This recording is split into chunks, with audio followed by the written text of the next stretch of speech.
para gravar o nosso encontro. Vamos aí para o nosso segundo encontro do nosso grupo de estudos. Semana passada, a gente começou falando que tudo no nosso corpo está em movimento, né? E hoje a gente vai entrar um pouco mais sobre o movimento em si, de onde que vem a energia para essa movimentação, e aí já vou tentar sanar algumas dúvidas e algumas coisas também relacionadas ao exercício, tanto para nós quanto para os nossos pacientes. Então, vamos lá. Pode passar, botão. Aí. Só para a gente lembrar, então, isso que eu falei, né? Que o nosso corpo está constantemente em movimento. Sempre a gente está buscando aquela homeostase, aquele estado de equilíbrio do nosso corpo. Nem sempre é um estado que a gente sempre está buscando. O nosso corpo ele não fica constantemente na homeostase, né? Mas sempre a gente está tendo movimento celular, liberação de hormônios, liberação de mediadores químicos, sempre tentando entrar nesse estado de equilíbrio. Então, tudo no nosso corpo está em movimento. E se tudo no nosso corpo está em movimento, tudo no nosso corpo também precisa de energia para funcionar. Tá? Para que esse movimento aconteça, a gente precisa de energia. E da onde que vai sair a energia para isso? De onde que a gente tira energia para manter essas funções do nosso corpo, não só o exercício, esse movimento que está constantemente acontecendo no nosso corpo. Hoje a gente vai falar dessa moeda energética, tá bom? Como é que tá a energia de vocês aí nessa quarta-feira à noite? Tá alta, já tá baixa, já tá diminuindo? Para quem estiver vendo essa aula depois, como é que tá a energia de você? Como é que está a sua energia nesse momento? A minha aqui, a gente está ainda seguindo, mas já a bateria tá fraca.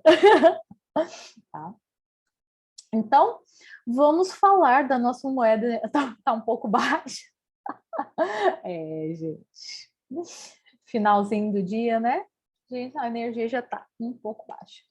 Então, nós vamos falar hoje da nossa moeda energética maravilhosa, que é o ATP, adenosina trifosfato. Então, olha aqui a nossa bonita, né? A gente tem um grupo adenina ligado a um grupo ribose, que a gente vai ter uma adenosina, e 3 grupamentos fosfato.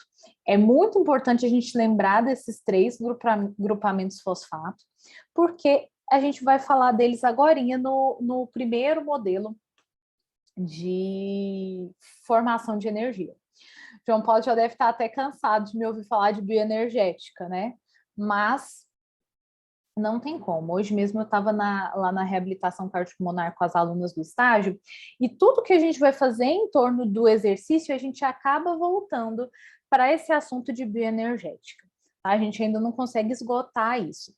Então, ai, ótimo. Então, ó, a molécula de ATP é a nossa moeda energética. Vamos trazer mesmo para o nosso conceito de dinheiro. Tudo que a gente vai fazer, a gente precisa de dinheiro. A gente precisa para comprar comida, a gente precisa para o nosso transporte, a gente precisa para comprar roupa. Da mesma forma, o ATP, sendo essa moeda energética, a gente vai precisar para que aconteça a contração da musculatura responsável pela digestão, para que a gente tenha batimento cardíaco, para que a gente tenha secreção aqui das nossas glândulas, secreção de hormônios, para que a gente tenha transmissão neural entre os neurônios, para que a gente tenha contração muscular. Então, tudo que acontece no nosso corpo demanda energia. E a moeda energética do nosso corpo é ATP, tá? É o ATP, adenosina trifosfato. Inclusive, eu estava comentando também com as minhas alunas sobre o paciente oncológico. Um dos primeiros sintomas de câncer que pode surgir é a perda de peso. E por que essa perda de peso pode acontecer? aceitar essa mudança. Por que essa perda de peso pode acontecer?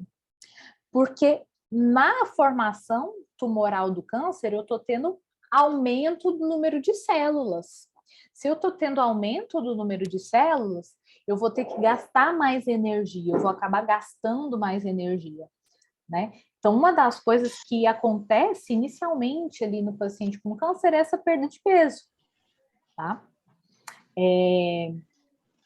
Um outro fato também que a gente fala em relação ao treinamento físico. Quando a gente tem um paciente, é estudar, eu posso assistir? Quando a gente quer perder peso, por que é interessante a gente ganhar massa muscular? Por que é interessante ganhar tecido muscular naquele indivíduo que quer perder peso? Ô, Érica, que isso? Um beijo. Deixa eu até contextualizar a pergunta de vocês. Isso, João Paulo falou. Quando a gente pega, eu pego muito paciente em pré-operatório e bariátrica, tá? Então, às vezes chega um paciente obeso para você, ou você está obeso, você conhece alguém que está obeso. Normalmente, a primeira recomendação que o médico faz, ou que a equipe faz, às vezes vamos fazer exercício aeróbico. E agora a gente vai ver que, de fato, o exercício aeróbico ele consegue oxidar a gordura para poder queimar a gordura. Isso não se discute. Mas, quando eu ganho tecido muscular, quando eu ganho músculo, é isso que o João Paulo falou, músculo consome muita energia. Tá? Então, quando a gente estimula esse ganho de massa muscular, eu estou aumentando o meu gasto de energia para manter tecido. Tanto é que quando a pessoa fica doente, o que ela perde? Ela perde gordura ou ela perde músculo? Normalmente ela perde primeiro músculo, né? Se você já viu alguém que passou por uma internação hospitalar longa e saiu, você vai ver que normalmente a pessoa vai perder primeiro o músculo. Às vezes ela fica com aquela barriguinha, mas ela afina o braço, afina a perna. Quando ela não tem um bom fisioterapeuta lá no hospital também atendendo, porque nós, fisioterapeutas que estamos lá no hospital, uma das nossas missões é realmente reduzir essa perda de massa muscular, tá? Mas, infelizmente, ainda tem muitos locais que não tem fisioterapeuta, ainda tem fisioterapeutas que negligenciam um pouco esse trabalho de manutenção de massa muscular, então, enfim. Mas o que eu quero dizer para vocês é que a gente entendeu de semana passada, que a gente discutiu semana passada, né? Que o nosso corpo sempre está buscando um estado de equilíbrio. E se ele sempre está buscando esse estado de equilíbrio, ele está em constante movimento. E para que o nosso corpo sustente esse movimento, ele precisa de energia. E a energia no nosso corpo é dada através de uma moeda energética chamada ATP, que é essa molécula que a gente está vendo aqui, que, como vocês podem ver, é uma molécula grande. Agora a gente vai entendendo o que impacta esse ATP ser uma molécula grande. Vocês podem ver que tem 3 grupamentos fosfato, mais um grupamento ribose, mais uma adenina. Então, ele, para ser armazenado, vejam que é difícil, porque ele é uma molécula grande. Já dando aqui um spoiler, né? Então, só passando aqui para vocês que o ATP ele está presente nas mais diversas funções, tá? Não é só para contração muscular. O ATP ele vai transformar essa energia potencial aqui da quebra de algumas moléculas em energia mecânica, quando, por exemplo, eu contraio a musculatura, em energia química no meu metabolismo e trabalho de transporte. Isso aqui é uma célula nossa, né? O conteúdo interno da célula, o conteúdo externo, e para a gente transportar aqui eletrólitos, eu preciso, muitas vezes, de transporte ativo, ou seja, bombas, né? Aqui a gente está vendo a bomba de sódio e potássio, o modelo de transporte ativo aí talvez mais famoso que a gente tem, né? Que todo mundo lembra, assim, por mais que eu não lembre muito da química, vai lembrar da bomba de sódio e potássio. Então, isso aqui consome energia. Todos nós temos uma taxa metabólica basal, um tanto de energia que o nosso corpo gasta em repouso. Isso vai depender do sexo, da idade, do peso e da altura, mas todos nós temos uma taxa que o nosso corpo gasta em repouso, que é o que a gente vai chamar de taxa metabólica basal, tá? Inclusive, o processo de ganho de massa, o ganho de peso e perda de peso passa por essa taxa metabólica basal, né? Se eu estou consumindo a mais que ela ou consumindo menos que ela. Depois a gente pode entrar um pouco mais nisso. Mas nós temos uma taxa para manutenção do nosso corpo em repouso, que é essa taxa metabólica basal, e nós temos um gasto energético total, porque a gente não fica em repouso 100% do dia. A menos que a gente esteja acamado, né? A gente não fica o tempo todo em repouso. A gente levanta para ir ao banheiro, a gente levanta para comer, a gente levanta para ir ao trabalho. Então, a taxa metabólica basal, mais uma quantidade de energia que a gente gasta no dia, a depender se você é mais ativo, se você é sedentário, se você faz exercício ou não, esses dois formam o gasto energético total. Para a gente emagrecer, a gente precisa consumir menos que o gasto energético total, estar em déficit. Para a gente ganhar tecido, seja de gordura, seja de massa muscular, eu preciso estar acima do meu gasto energético total. E é assim, por exemplo, que os nutricionistas calculam as dietas, tá? É assim que a gente aborda o paciente para tentar ganhar músculo. Por isso que passa aquelas partes que a gente falou semana passada, que é importante que o paciente tenha o estímulo do exercício, que nós tenhamos o estímulo do exercício, mas tão importante quanto é a alimentação e o sono. Porque durante o sono, através da minha alimentação, eu vou ter recursos para perder tecido ou ganhar tecido. Até aqui tudo ok?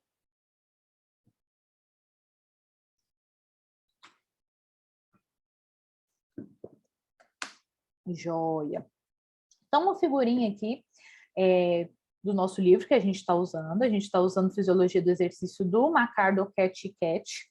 Fiquei de mandar uma foto no grupo, não mandei, mas vou mandar agora, tá? Assim que terminar a nossa aula. Ok? Bom, sigamos. Então, já que o ATP é essa moeda energética, olha ali as nossas moedinhas energética que a gente precisa para todas as atividades, como que eu obtenho esse ATP? Como que eu faço para ter essa moeda para poder fazer os meus exercícios, fazer as minhas atividades do dia a dia? Primeiro de tudo, através do metabolismo energético, tá? Então, por que que nós comemos? Na aula lá no Clube de Leitura do Oeste, eu perguntei para vocês por que que nós respiramos. Nós respiramos para oferecer oxigênio aos tecidos. Todo o nosso sistema respiratório existe com uma única função: eu fazer essa molécula de oxigênio chegar lá dentro da minha célula, lá na matriz mitocondrial da minha célula. Basicamente, é isso. E por que que a gente come? Primeiro, porque é prazeroso, né? É muito bom, uma comida bem feita, uma comida gostosa, é muito bom. Então, a alimentação tem todo um aspecto social, comemorativo, né? Quando a gente vai comemorar, normalmente, um aniversário tem bolo, tem toda essa questão social e até emocional da comida, mas nós comemos para manter o nosso metabolismo energético e para manter as demandas dos nossos tecidos, tá? Então, basicamente, os nossos grupos alimentares, eles são divididos em 3 grupos. Os carboidratos, que são fonte de glicose, que vai ser metabolizada para a gente ter energia, tá? Opa! Os carboidratos, que são fonte de energia primariamente, né? Que oferecem glicose de forma mais rápida e funcional. Lá agora a gente vai ver onde que essa glicose entra. As gorduras, né? As gorduras que vão oferecer também reserva de energia, sobretudo, reserva de energia, mas também vão ajudar a compor parede das células e a síntese de alguns hormônios, tá? Então, alguns hormônios usam a gordura no seu processo de síntese, como, por exemplo, a testosterona. Por isso que o homem, ele tende a ter uma facilidade maior para emagrecer que a mulher, porque a testosterona, os homens têm mais testosterona que as mulheres, a testosterona costuma utilizar muita gordura na sua síntese, então eles acabam tendo um percentual de gordura menor. Não via de regra, né? Mas o homem ele pode ter uma facilidade maior em perder gordura. Do mesmo jeito, muitas vezes é feita a suplementação de testosterona, tá?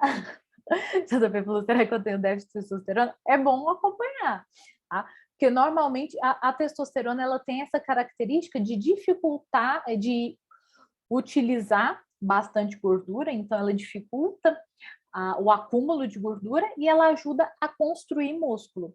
Tanto é que o homem, conforme ele vai envelhecendo e a testosterona vai baixando, ele vai acumulando um pouco mais de gordura. Que ele tende a comer a mesma quantidade que ele comia antes, mas ele já não tem mais as mesmas taxas hormonais para metabolizar aquela gordura. Tá? Então é muito comum acumular essa gordura abdominal quando a gente tem um déficit de testosterona. Mas, João Paulo, você tá bem, não achei que você tá com gordura, não. Tá? Então, é muito importante a gente lembrar que as gorduras, elas ajudam na síntese de hormônio, principalmente os hormônios sexuais, e elas constroem membrana celular. Então, a gente tem que ter muito cuidado, porque às vezes o paciente, principalmente quem tem problema de coração, quem é cardiopata, fala assim, não pode comer gordura de jeito nenhum. Não é assim que funciona. A gente pode comer gorduras de fontes naturais, oleaginosas, frutas que têm uma quantidade maior de gordura, porque a gente precisa dessa gordura na membrana das nossas células. Se a gente for lembrar lá de como que é a membrana das nossas células, nós temos cadeias lipídicas, tá? E as nossas proteínas, que são as construtoras de tecido. Tá? Então, as proteínas são principalmente de origem animal ou dos vegetais verdes escuros, né? Que são essas construtoras, tá bom? De tecidos. Então, a proteína é que vai liberar aminoácidos para criar os tijolinhos de tecido que a gente precisa. Tá? Proteína não é só para ganhar massa muscular, é para ter também um bom cabelo, uma unha resistente, uma pele bonita, tá? Tudo que é tecido no nosso corpo precisa estruturalmente de proteína, tá bom? Então, os ajustes alimentares, eles visam fazer isso. Quando a gente está com um paciente que a gente quer um ganho de massa muscular, é importante acompanhar a oferta de carboidrato e a oferta de proteína. Então, muitos dos meus pacientes, eu peço para fazer um acompanhamento nutricional, ou eu faço um acompanhamento nutricional junto. Principalmente idoso, tá? Quem saiu de uma internação hospitalar, né? Para ter esse... Hoje, muito, assim, graças a Deus, nos hospitais a gente trabalha muito em equipe multiprofissional, então a gente tem uma nutricionista junto ali na maioria das instituições, e a gente consegue fazer esses ajustes às vezes, tá? Para colocar um exercício que seja suficiente para a alimentação do paciente, colocar uma alimentação que supra essa demanda do exercício, certo? Então, o nosso ATP, ele começa lá no que a gente come. Bom? Agora vamos falar um pouquinho mais do nosso ATP. Abrindo aqui de novo aquela figura que a gente viu, né? Nós temos um grupo adenina, um grupo ribose, formando a adenosina, 3 grupamentos fosfatos. Nossa, demais, né? Gente, demais, demais.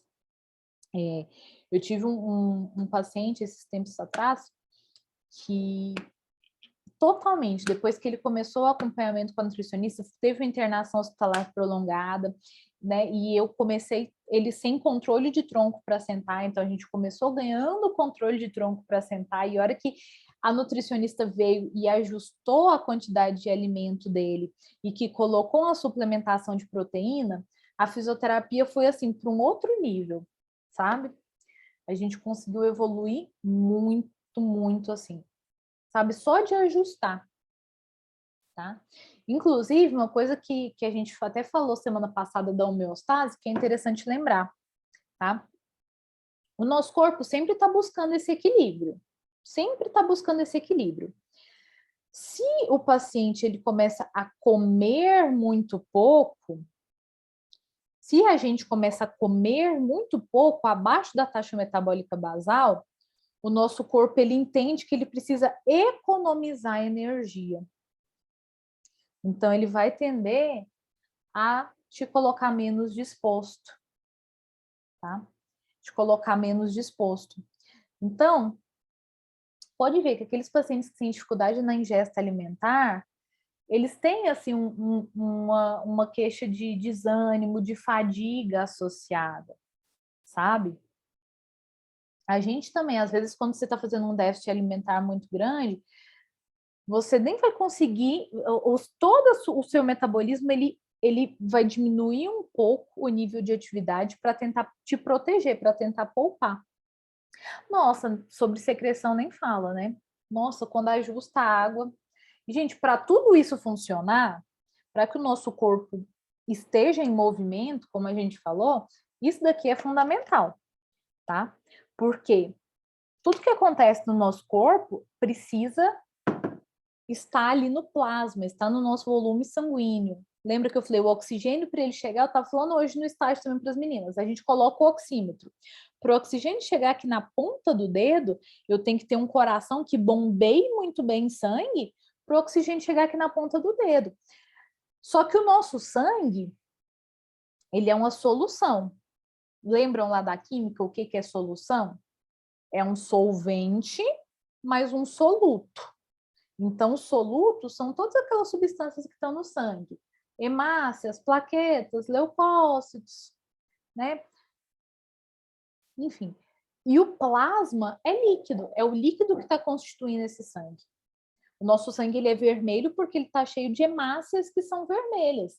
Mas aquele conteúdo plasmático, ele é ali turvo, né? Como se fosse uma água ali mais tendendo para o aspecto de água. Tanto é que quando a gente vai doar plasma, né, a gente vê que é um líquido assim levemente amarelado, levemente turvo. Tá? Então a gente depende de uma ingesta de água suficiente para manter todo esse movimento do corpo.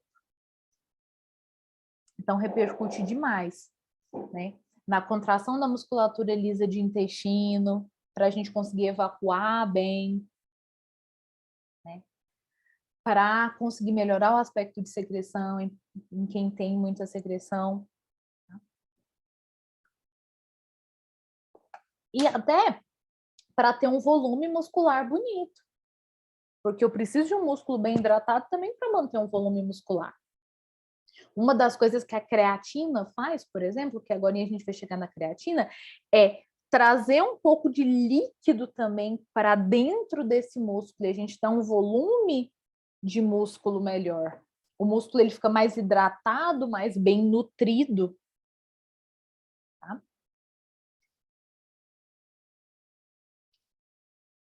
Certo?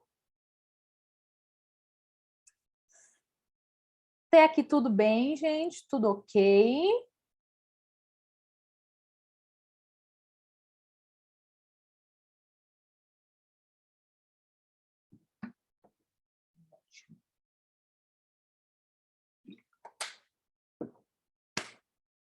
Sigamos, então. Bom, até agora a gente ainda não chegou em como que a gente tem essa moeda energética do ATP. Em que banco que eu vou atrás dessa moeda? Né? Bom, falei que o ATP vem lá do metabolismo energético da nossa alimentação, mas tem 3 formas da gente conseguir ele. E para quem quer falar de exercício físico, seja para fazer exercício físico, seja para prescrever exercício, se tiver uma coisa só que você tem que entender sobre exercício físico, para mim, Thalissa, na minha opinião, seria isso aqui, tá? Que a gente tem 3 formas de obter energia. Que é o mecanismo alático, ou ATP-CP, ou fosfagênico, ou fosfato de creatina, todos esses nomes são sinônimos. Fosfagênico, sistema de fosfato de creatina, sistema ATP-CP ou sistema alático, que é a primeira forma.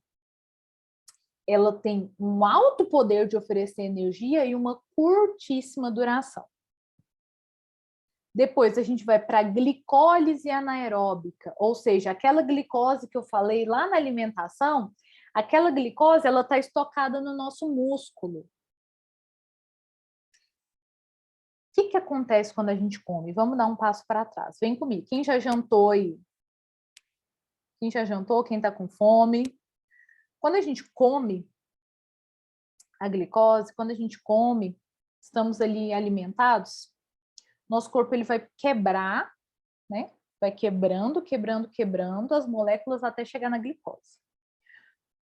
Essa glicose, uma parte vai ficar na corrente sanguínea, que é aquela glicemia que quando a gente fura o dedo a gente vê a taxa que está na corrente sanguínea. Um pouco vai ser levado lá para o nosso fígado e vai ser estocado em forma de glicogênio hepático. E um pouco vai ser estocado em glicogênio muscular dentro do nosso músculo. Ah, Thalys, é daí que vem aquela história da gordura no fígado? Sim, o que é a esteatose gordurosa, né? A doença gordurosa não alcoólica. Quando você tem uma quantidade de glicose muito grande, o seu corpo vai estocar no músculo, vai estocar no fígado. Mas às vezes aquele estoque já está cheio. E aí ele pega e transforma esse excesso de glicose em gordura e começa a estocar entre os nossos órgãos, que é a gordura visceral, entre a nossa pele, que é essa gordura subcutânea, e lá no fígado vai fazendo depósito de gordura, tá? Vai fazendo depósito de gordura mesmo ali no nosso fígado. Então, um dos tratamentos para esteatose, que é a doença gordurosa não alcoólica, é a gente fazer exercício com esse paciente para tentar usar muita glicose, pegar esse glicogênio que está no fígado, colocar para utilizar, pegar essa gordura, quebrar essa gordura, utilizar ela como glicose e controlar a ingesta alimentar, tá? Então, o que dá gordura no fígado normalmente não é excesso de gordura, é excesso de glicose, principalmente vindas de carboidratos com baixo teor de fibra, tá? Então, é um sistema aqui que vai usar a glicose, tá? Mas eu vou produzir ácido lático. Então, ele tem uma boa energia, mas ele não tem uma duração muito grande. Porque o ácido lático, tá? Que logo é dissociado em lactato e libera o íon H+, ele mantém esse ambiente ácido. E uma vez que ele mantém esse ambiente ácido, é aquela sensação que o músculo está queimando ali. A gente interrompe o exercício para proteger, para proteção. Certo? Então, segundo mecanismo, eu vou quebrar a glicose, mas eu não consigo sustentar por muito tempo, porque eu vou começar a liberar ácido lático. Esse ácido lático, ele é muito volúvel, ele se transforma em lactato e libera o íon H+. Esse íon H+, deixa o meio ácido e a acidose interrompe o exercício. Então, aqui a gente já quebra um primeiro mito da fisiologia do exercício. É o lactato que interrompe o exercício? Aquela ardência no músculo é o lactato? Não. É a acidose. A acidose oriunda de um íon H+, liberado pelo ácido lático. Tá? Mas o problema é a acidose. Thalissa, então como que eu faço para eu sustentar o exercício sem gerar essa acidose? Aí eu vou pegar e vou levar esse lactato em forma de piruvato lá para o meu ciclo de Krebs e vou para o metabolismo aeróbico. Calma que eu vou detalhar. Então, olha que lindo esse gráfico.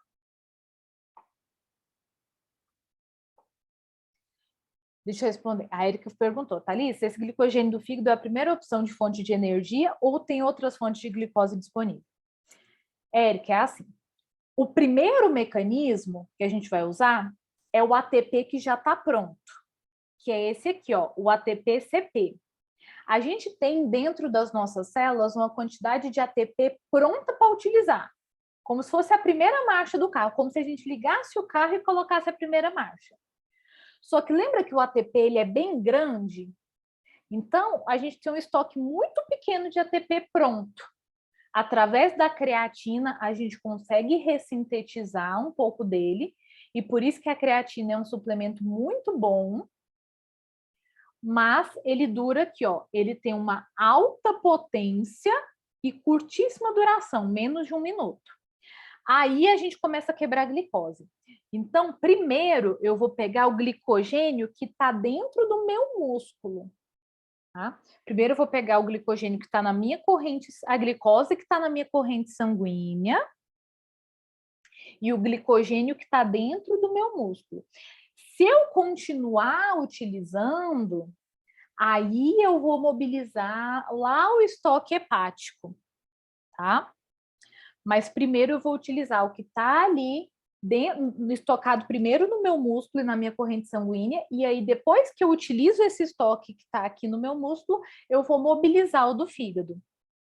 Então, por exemplo, esse exemplo que eu falei de quem tem a esteatose, eu preciso sempre estar fazendo exercício para sempre estar esvaziando esse estoque do músculo e puxando lá do fígado. Por isso que não adianta fazer, por exemplo, uma série, né? Eu tenho que fazer ali de 6 a 8 exercícios que o Colégio Americano de Medicina do Esporte vai falar. Que para quem tem alteração metabólica, uma sessão de exercício ela tem que contar com 6 a 8 exercícios de força. Tá? Para eu tentar tirar essa reserva ali do músculo e puxar do meu fígado. Tá bom?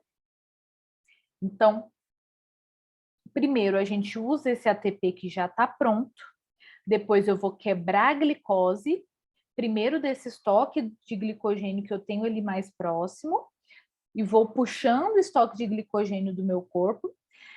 E aí, a minha glicose aqui, ó, ela já não tem uma potência tão grande quanto o ATP-CP, mas ela tem uma duração maior. Ela vai durar ali aproximadamente, ó, 2 a... Perdão, ela vai durar aproximadamente uns 5 minutos. Mas assim, 5 minutos querendo muito. Na verdade, a gente fala de 120 a 180 minutos, porque aqui já começa a cair. Então, se eu quiser fazer uma atividade de maior duração, maior aqui que 3, 4 minutos, eu preciso de oxigênio. Eu preciso de metabolismo aeróbico. João Paulo, tá no livro, tá naquele livro Diretrizes do American College para prescrição de exercício. Sabe aquele livrinho do American College? Isso, ele mesmo. Então, aqui eu vou pensar, por nada, qual atividade a gente quer fazer? Tá? Vamos supor que você está trabalhando com o Bolt, com o Usain Bolt. Ele tem que correr muito rápido, ele tem que ser muito veloz no intervalo de curso pequeno. Ele vai utilizar mecanismo de ATP-CP. Pum! Vamos supor que você trabalha com levantador de peso, com atleta de crossfit, ou você quer fazer musculação. Você vai pegar um peso grande, vai levantar ali no intervalo de até 1 minuto, vai descansar. Depois você vai fazer isso de novo, vai descansar. Você vai usar o ATP que já está pronto e vai usar a creatina para ressintetizar um novo ATP. É aqui que entra a suplementação de creatina. Eu não consegui trazer para hoje, mas semana que vem eu quero trazer alguns artigos para vocês de suplementação de creatina, aonde que ela age, como que ela funciona, tá? E por que a creatina e o whey protein, como eu falei já semana passada, são os suplementos que mais têm evidência científica, tá? Então, aqui, pum. Alice, eu tenho um paciente que eu quero diminuir a glicose dele, é um paciente diabético, é alguém que eu quero ganhar força. Eu vou trabalhar uma intensidade moderada, não precisa ter uma intensidade máxima, mas eu vou trabalhar, de repente, um tempo um pouquinho maior de execução. Então, vou trabalhar 12 repetições, 15 repetições, eu vou ter uma execução que vai passar de 1 minuto, às vezes, porque é quando eu tenho o pico aqui de utilização da glicólise. Por isso que meu paciente não pode fazer uma execução muito rápida, ou por isso que eu não devo fazer uma repetição muito rápida, se eu quiser gerar esse lactato no meu músculo. Tá? Ah, não, Thalissa, eu quero melhorar a utilização de oxigênio. O problema do meu paciente é porque o oxigênio dele não chega bem nas células. Ou eu quero melhorar a minha corrida. Aí eu vou trabalhar numa intensidade um pouco mais baixa e uma duração maior. Certo? E aí, hoje foi uma primeira pincelada sobre bioenergética, para a semana que vem a gente aprofundar. Eu vou abrir aqui um outro link rapidinho, pessoal. Espera aí.